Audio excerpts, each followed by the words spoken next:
অন্তর্বর্তীকালীন সরকারের কাছে যে ৮ দফা পেশ করা হয়েছিল তা আগামী দুর্গা পূজার আগে সুস্পষ্ট প্রত্যক্ষ প্রদর্শন সনাতনী সমাজের কাছে,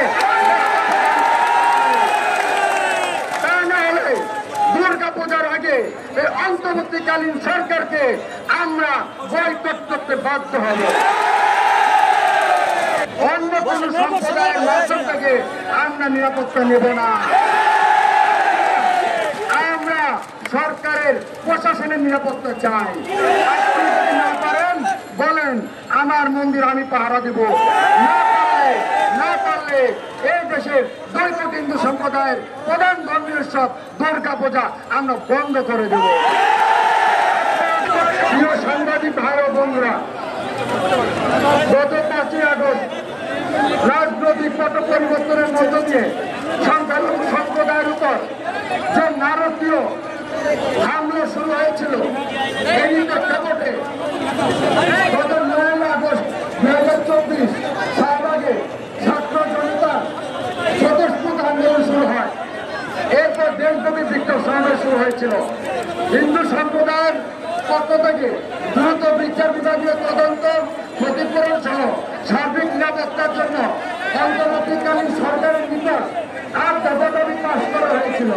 তারই প্রেক্ষাপটে অন্তর্বর্তীকালীন সরকারের প্রধান উপদেষ্টা ডক্টর মোহাম্মদ ইউনূস ছাত্র জনতার সাথে বসেছিল, কথা দিয়েছিল আমাদের 8 দফা যৌক্তিক এবং তিনি মেনে নেবেন।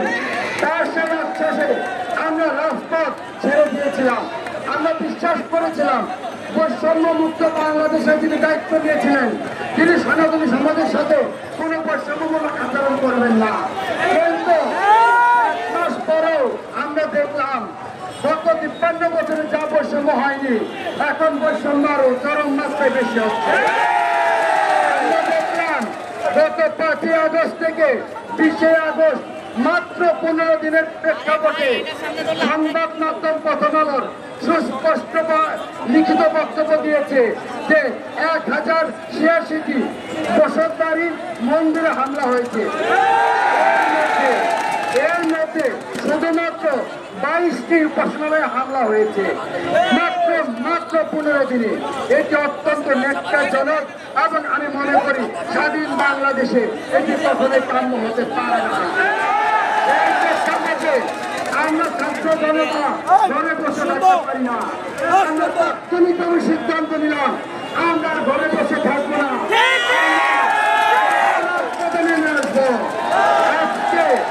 আজকে শাহবাগ এবং চট্টগ্রাম সহ 22টি জেলায় একযোগে কর্মসূচি পালিত হচ্ছে।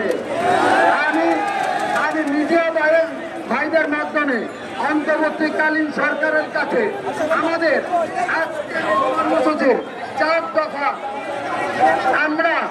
আমরা সুস্পষ্ট ব্যাখ্যা প্রদান করছি। অনতিবিলম্বে অন্তর্বর্তীকালীন সরকারের কাছে যে 8 দফা পেশ করা হয়েছিল তা আগামী দুর্গা পূজার আগে সুস্পষ্ট প্রত্যক্ষ প্রদর্শন সনাতনী সমাজের কাছে, তা না হলে দুর্গা পূজার আগে এই অন্তর্বর্তীকালীন সরকারকে আমরা বয়কট করতে বাধ্য হব। 5 আগস্ট থেকে 20 আগস্ট যে 1086টি হামলা হয়েছে তার বিচার বিভাগীয় তদন্ত করতে হবে। এর সাথে যারা জড়িত আছে বাংলাদেশের আইনে তাদেরকে সর্বোচ্চ শাস্তি প্রদান করতে হবে।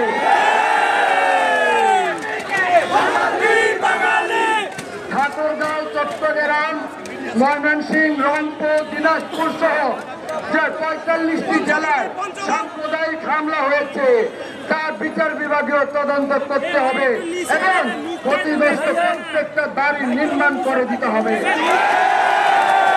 আসন্ন দুর্গা পূজায় নিরাপত্তার নামে কোনো জুজু খেলা চলবে না।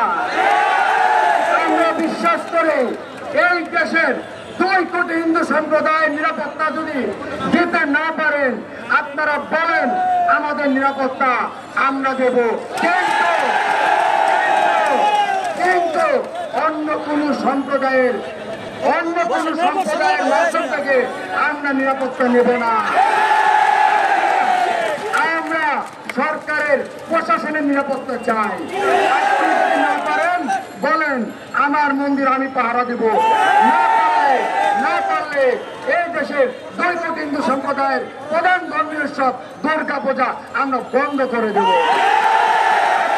নিরাপত্তা দিতে না পারেন আমাদের বলেন, আমরা আন্তর্জাতিক মহলের কাছে যাব, আমরা জাতিসংঘের কাছে আমাদের নিরাপত্তার কথা বলবো। 18 কোটি মানুষের মধ্যে 2 কোটি মানুষের যদি নিরাপত্তা দিতে না পারেন, আমরা বলতে চাই না, তারপরেও বলতে বাধ্য হব 2 কোটি হিন্দু সম্প্রদায়ের জন্য আপনি আলাদা প্রদেশ করে দেন, নিরাপত্তা আমরা দেব। কিন্তু স্বাধীনতার 53 বছর পরে আমরা আর কোনো ফাজলামি রাষ্ট্রের পক্ষ থেকে সহ্য করব না। আমাদের দেয়ালে পিঠ থেকে গেছে। আমরা যদি 2 কোটি আবার রাস্তায় নামি, একটা কথা বলতে চাই, দেশ কিন্তু স্বাধীন একবারই হয়, গণ অভ্যুত্থান কিন্তু বারবার হয়, চলবে না। যদি ভুলে যান তাহলে আমি মনে করব বোকার স্বর্গে বসবাস করবে। আমরা যদি মনে করি এই দেশে 53 বছরের মধ্যে যদি কোনো শান্তিপূর্ণ সম্প্রদায় থাকে সেইটা হচ্ছে হিন্দু সম্প্রদায়। আমরা এই দেশের ভূমিপুত্র, আমরা এই দেশের রাষ্ট্রবিরোধী, সংবিধান বিরোধী এমন কোন কাজও আমরা করতে চাই না। কিন্তু যদি নিরাপত্তা দিতে না পারেন আমরা বাধ্য হব আন্তর্জাতিক মহলের কাছে গিয়ে আমাদের নিরাপত্তা প্রদান ব্যবস্থা করার জন্য।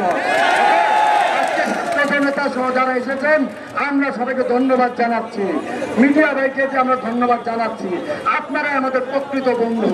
আপনারা চাইলে বৈষম্য বিরোধী আন্দোলনকে আপনারা যেভাবে তুলে ধরেছেন, আমি মনে করি এই দেশে 2 কোটি হিন্দু সম্প্রদায়ের অত্যাচারগুলো আপনাদের তুলে ধরা আপনাদের জায়গা থেকে নৈতিক রাইট রয়েছে। বিশ্বাস করি আপনারা সেটা পূর্বেও করেছেন, এখনো করছেন, ভবিষ্যতেও করবেন। সেই আশা প্রত্যাশা ব্যক্ত রেখে আজকের এই সনাতনী সম্প্রদায়ের পক্ষ থেকে আপনাদেরকে ধন্যবাদ জ্ঞাপন করছি। এবং আজকে এইখানে আমরা বিশ্বাস করি অন্তর্বর্তীকালীন সরকারের কেউ না কেউ এসে আমাদের দাবিগুলোর সাথে একাত্মতা পোষণ করে আমাদের সাথে বসে দ্রুত সমাধান করার চেষ্টা করবে।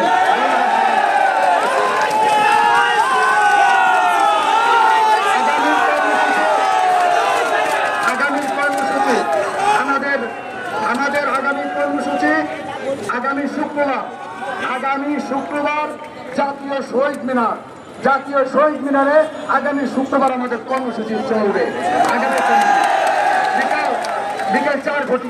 বিকেল 4 ঘটিকায় মশাল মিছিল প্রতিবাদ সমাবেশ চলবে এবং এই দাবি আদায় না হওয়া পর্যন্ত আন্দোলন চলবে। সারা বাংলাদেশ